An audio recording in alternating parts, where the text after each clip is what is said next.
The ballroom of the Imperial Hotel was filled with guests. The glow of the crystal chandeliers reflected in the champagne glasses, while the soft sound of a piano filled the air. Maxim Orlov was at the center of attention, as always.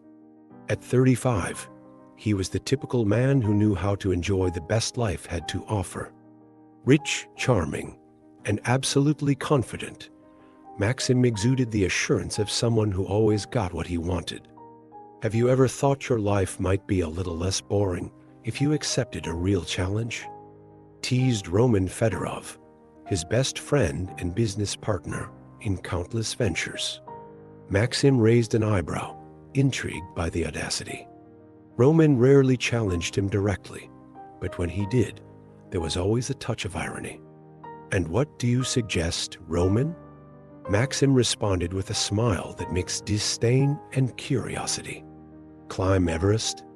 Or maybe donate half of my fortune to some cause." Roman laughed, savoring the anticipation. He subtly pointed to a woman who had just entered the ballroom, separated from the sparkling crowd. Luda. It was impossible not to notice her. Dressed in simple clothes, her hair tied in an unpretentious style, and a body far from the glamorous standards of the party, Luda seemed completely out of place. Still, there was something in her eyes, a serene calm that contrasted with the frenzy around. "It's simple.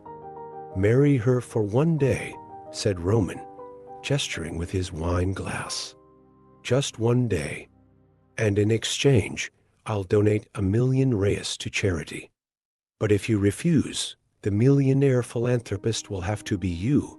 Maxim almost choked on his champagne. He shot a glance at Roman, hoping it was just a joke. But his friend's expression was serious, a rare moment of genuine challenge. "You're kidding," Maxim laughed, though the sound seemed forced. "And why would I do that?" "Because you're always so sure of your world," Maxim replied Roman, narrowing his eyes. "Maybe it's time to step out of your bubble. And besides, who turns down 1,000,000 for charity?" There was a moment of silence. Maxim looked back at Luda, who was now casually examining a sculpture in the corner of the room, oblivious to their conversation. He knew that refusing would mean admitting a weakness, something his reputation could not afford.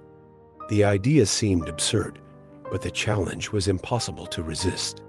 Done, Maxim extended his hand to Roman. "One day. And you make the donation the next day." Maxim sat at a cafe, waiting for Luda to arrive. He had no idea how Roman had convinced the woman, but that no longer mattered. He just wanted to get it over with as quickly as possible. When Luda arrived, she seemed different from the previous night. Despite still wearing simple clothes, there was a subtle confidence in her posture.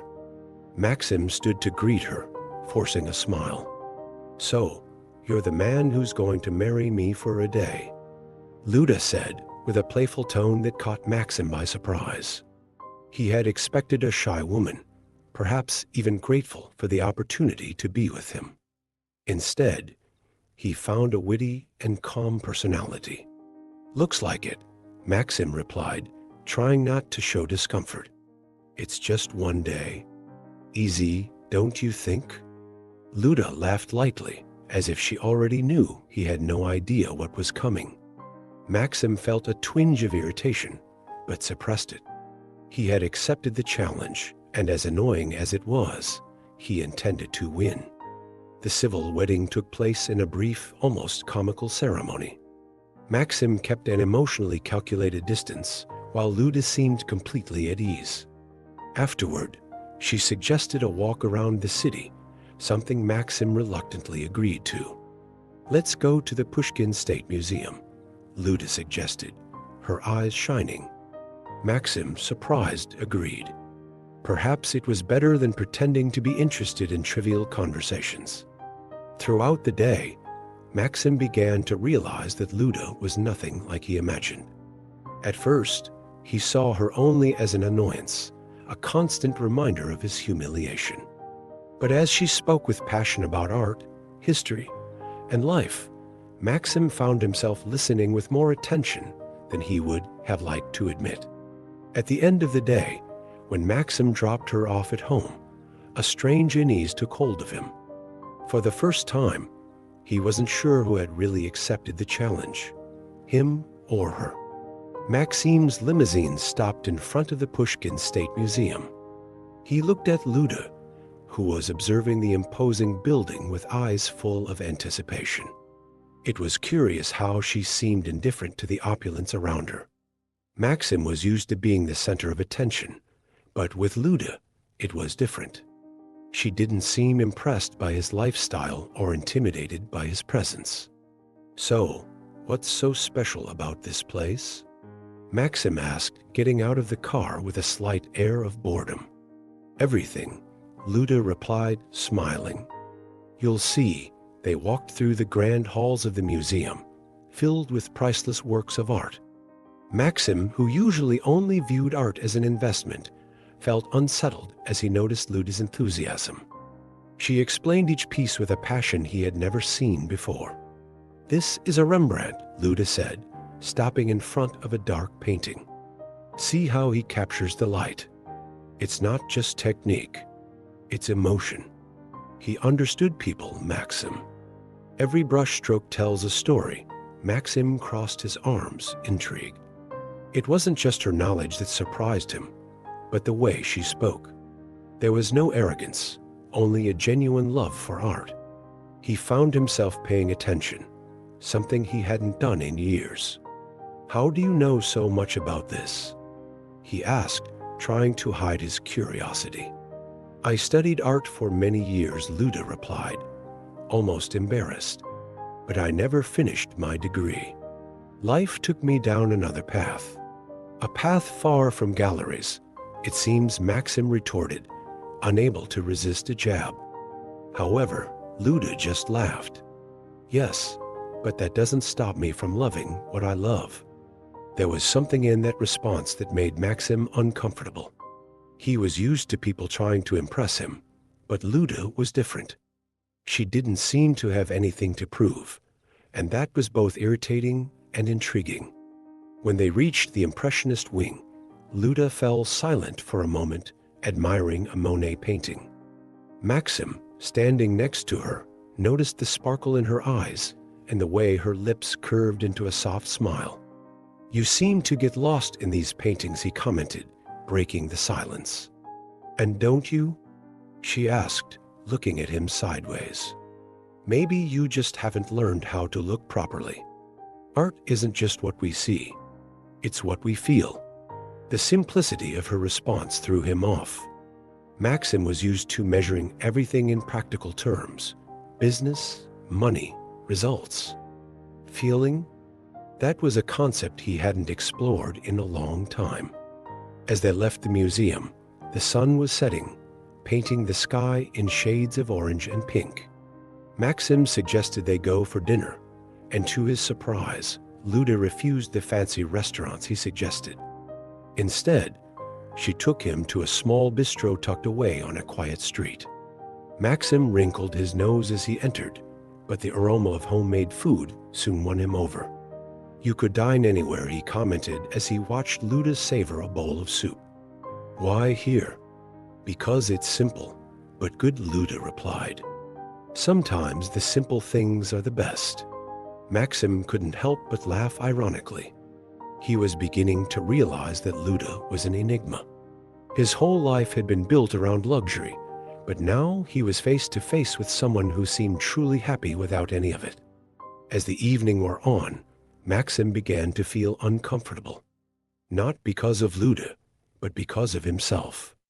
For the first time in years, he felt like his unshakable self-confidence was being tested. He realized that, in just one day, Luda had challenged his convictions in ways he never imagined possible. When he finally took her home, Maxim sat in the car in silence, lost in thought. The challenge seemed fulfilled, but there was something about it that made him want to prolong the day, to understand more about the woman who, so unexpectedly, was changing his view of the world. The morning sun illuminated Maxim Orlov's office, but he barely noticed the golden glow streaming through the windows.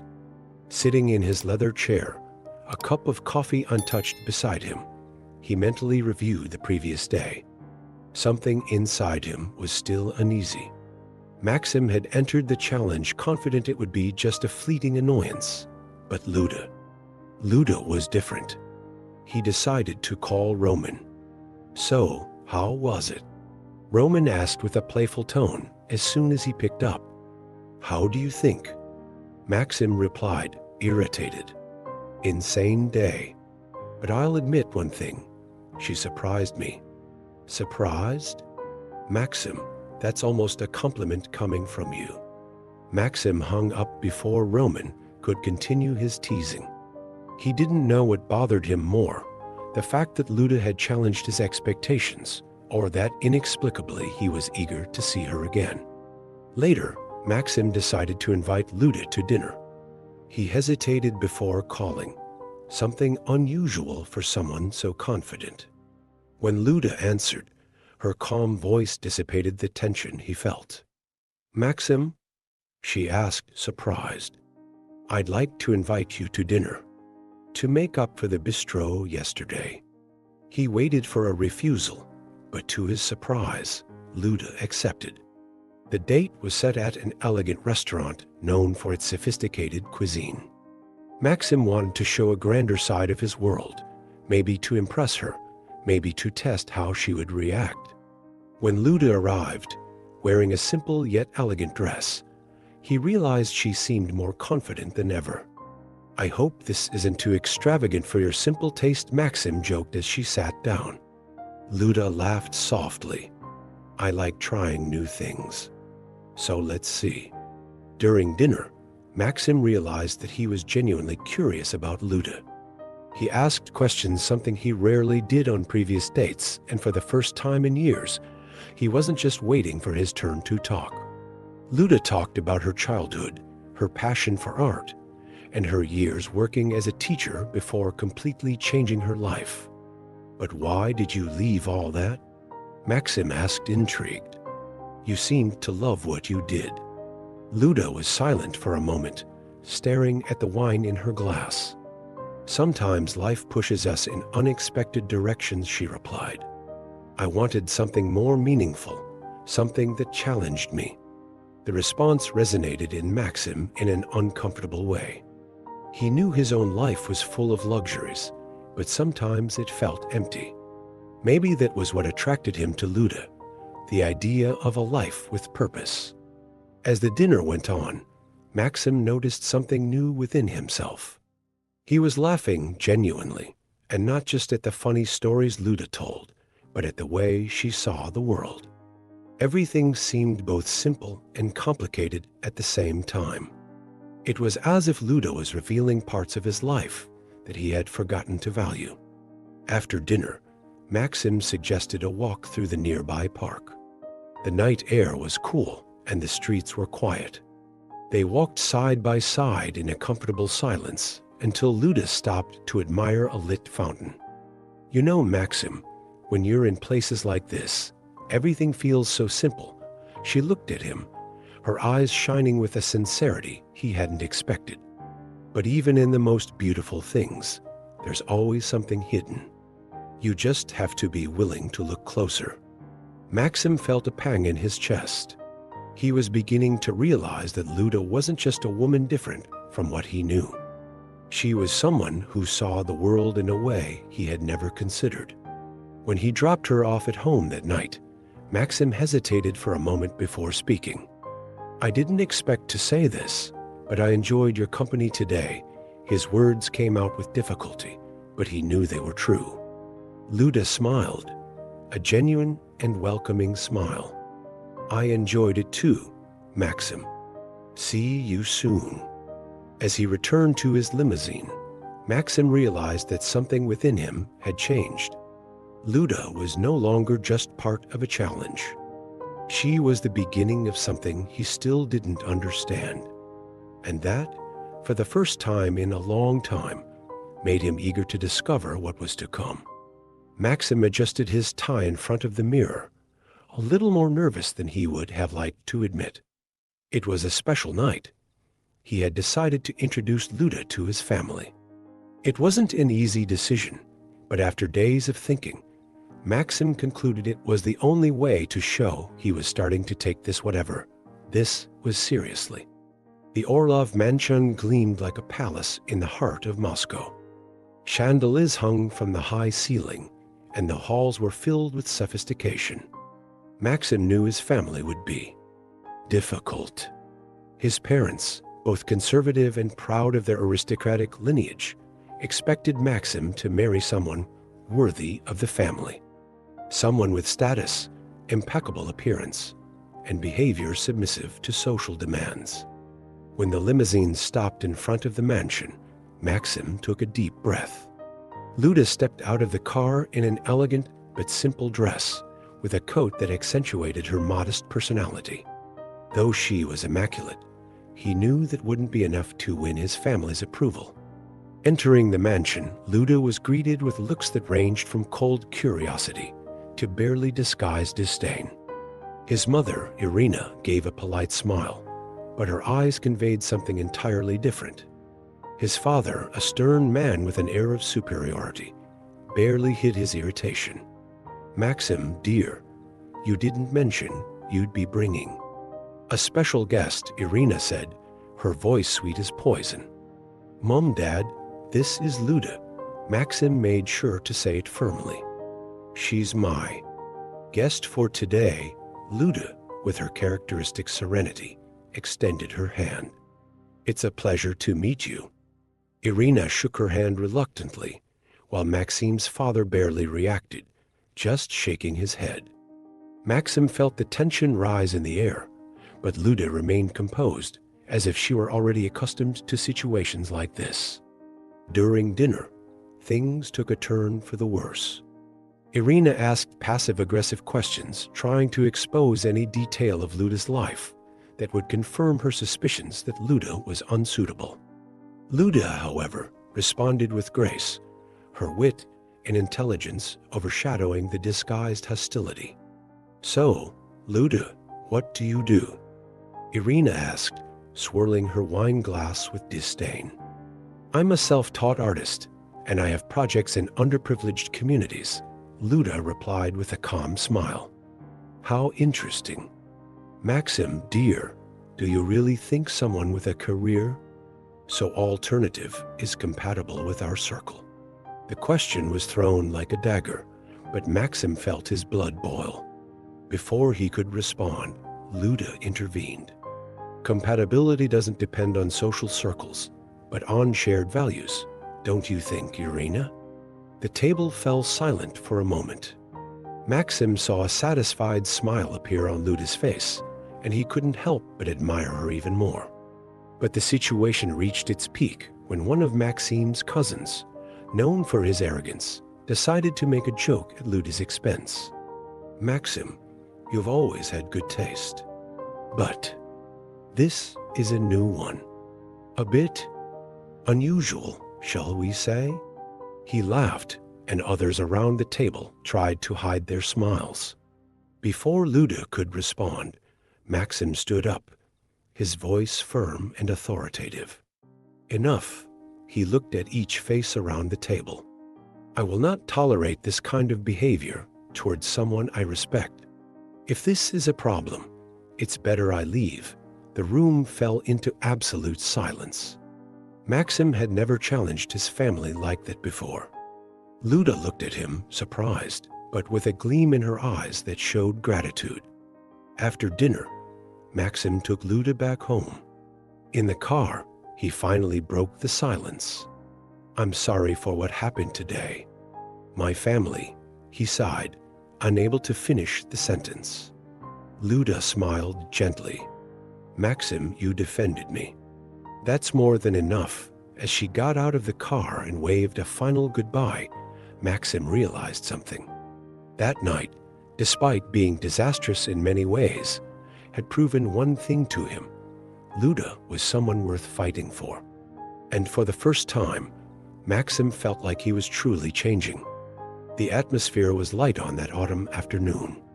Maxim and Luda walked through a park, the golden and red leaves forming a carpet under their feet.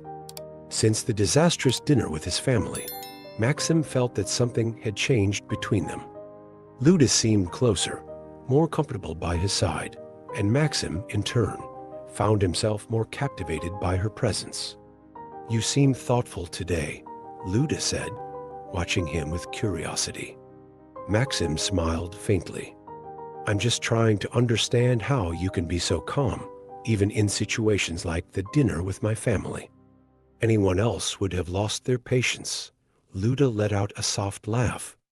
"Believe me, Maxim, life has given me plenty of reasons to lose my calm. But it also taught me that sometimes it's better to let actions speak louder than words." They stopped in front of a bench, and Luda suggested they sit. Maxim noticed that there was something different about her that day, as if she was about to reveal something important. And he was right. "Maxim, there's something you need to know about me." Luda looked at him, her eyes serious, but still kind. "I think it's time I'm completely honest." Maxim leaned in slightly, his curiosity piqued. "What is it?" Luda took a deep breath before continuing. "I'm not exactly who you think I am. Not completely, at least." Maxim frowned, confused. "What do you mean?" "My family. They're billionaires." Luda spoke directly, as though she were ripping off a bandage from a wound. "I'm the heir to one of the largest fortunes in Brazil." For a moment, Maxim couldn't process her words. He laughed, thinking it was a joke. But Luda's serious gaze quickly dispelled that idea. "Wait, you're saying you're a billionaire?" He could hardly believe it. "I was, technically," Luda replied, with a sad smile. "When I came of age, I made the decision to distance myself from that world. My name was removed from almost all the properties and businesses of my family. I wanted to live a life that was mine without money defining who I am. But why?" Maxim asked, still trying to piece it together. "You had everything. I had money, Maxim. But that's not everything. I wanted to be judged by who I am, not by the fortune I inherited. And besides," she hesitated, as if afraid of how he would react to the next part. "I used most of my money to create a philanthropic fund." "A fund?" Maxim was now completely intrigued. "A secret fund that finances projects in education, healthcare, and social inclusion. I've been working on it since I was in my 20s. And now I want you to help me." Maxim blinked, surprised. "Help with what?" "I want you to manage the fund." Maxim, Luda looked directly into his eyes, her expression filled with sincerity. "Not now, but in the future. When I can no longer." Maxim felt the weight of responsibility in those words. It was a monumental task, something he never imagined someone like Luda would entrust to him. But at the same time, there was something deeply honorable in the request. "Why me?" he finally asked, his voice softer. "Because, despite everything, Maxim, I see something in you. You have the strength and resources to do something great, but you need purpose. I believe we can make a difference together." Maxim fell silent for a moment, absorbing everything. He looked at Luda, seeing her in a new light.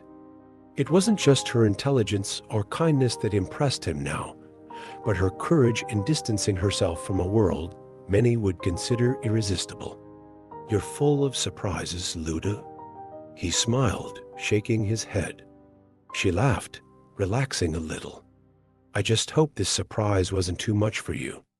It's a lot to process, but..." "No, it wasn't too much." Maxim took her hand, a simple gesture, but full of meaning. "Let's do this together. Whatever it is, I'm with you."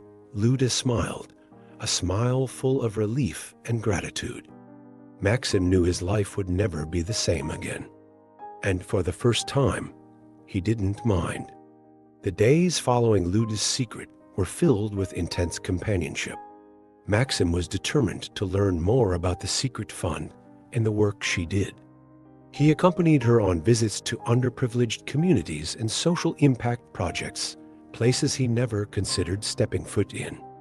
For the first time, Maxim saw his wealth as potential for something beyond luxury goods and status. He watched Luda in action, how she spoke to people, how she listened to their problems, and how she shared ideas with an empathy Maxim could barely understand. He, a man who had always kept his distance from human vulnerability, felt his armor of arrogance crumble in front of her. It was on one of these visits that Maxim decided to ask the question he had been mulling over 4 days.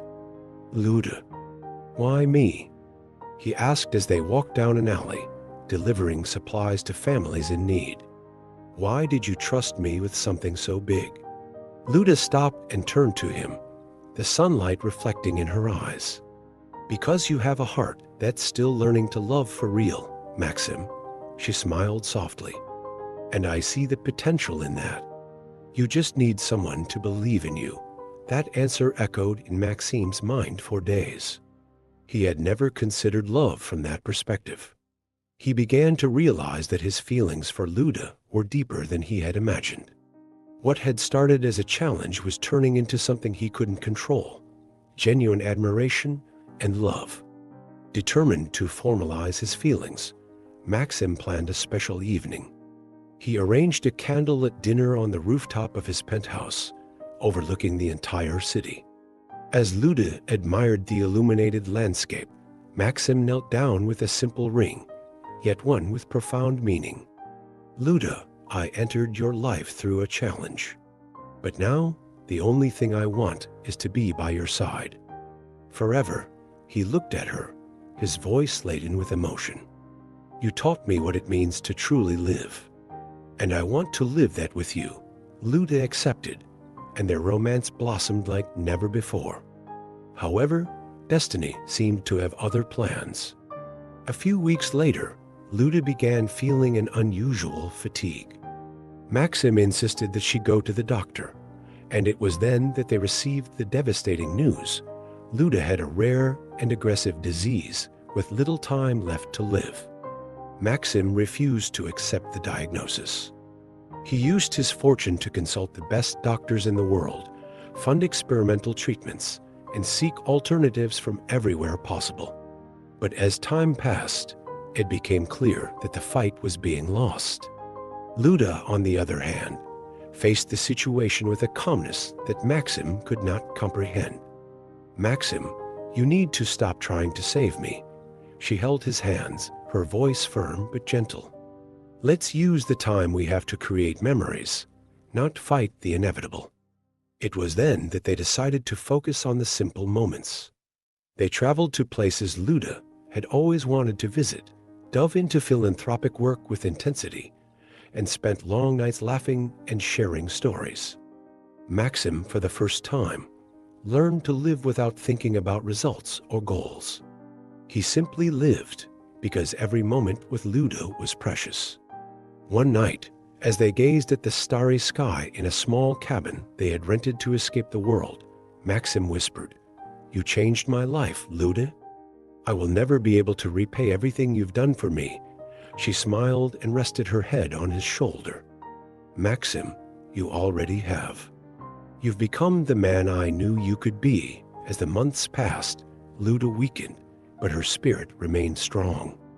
Maxim was by her side every moment, holding her hand even in the most difficult times.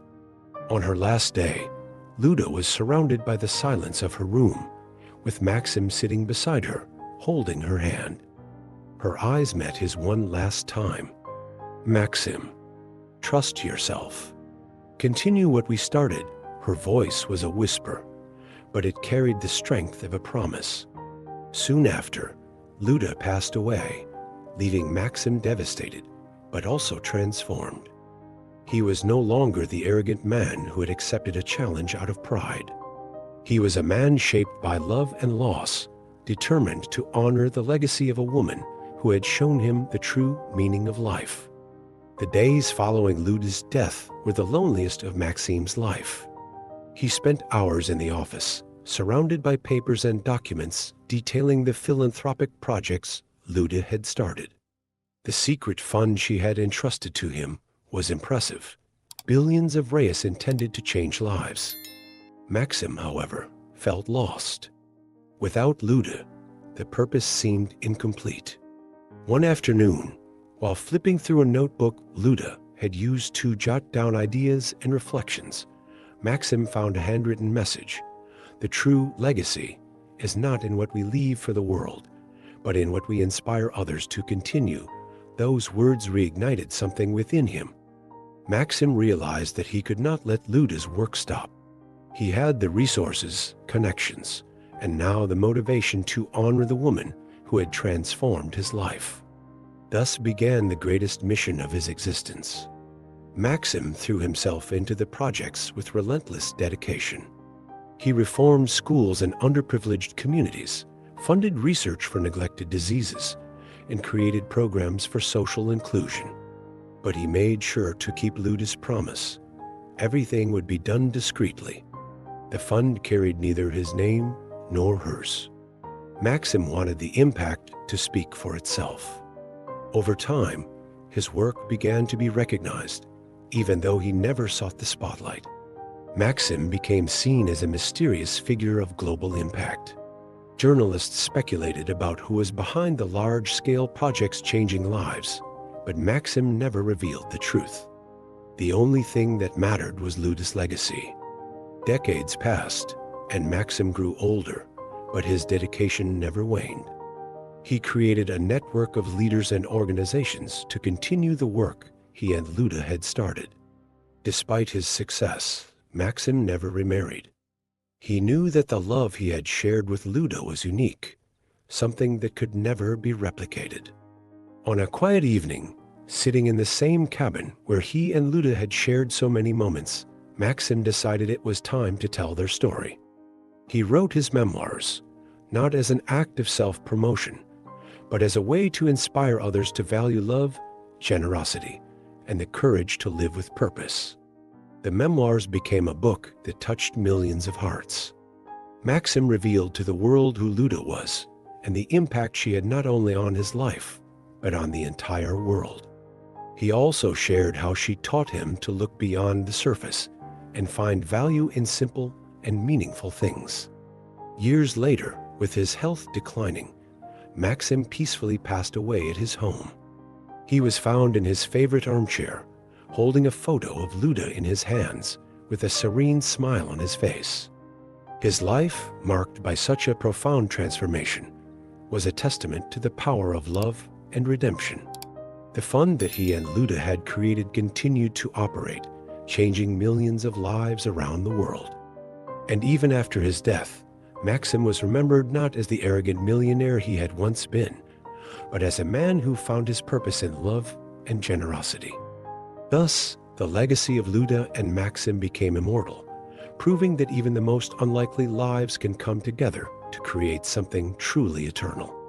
If this story touched your heart as it did mine, be sure to like the video and share your thoughts in the comments. I would love to know what you think. And if you're not subscribed to the channel yet, subscribe now so you don't miss other emotional stories like this one. Together, we can spread more messages of love, transformation, and inspiration throughout the world.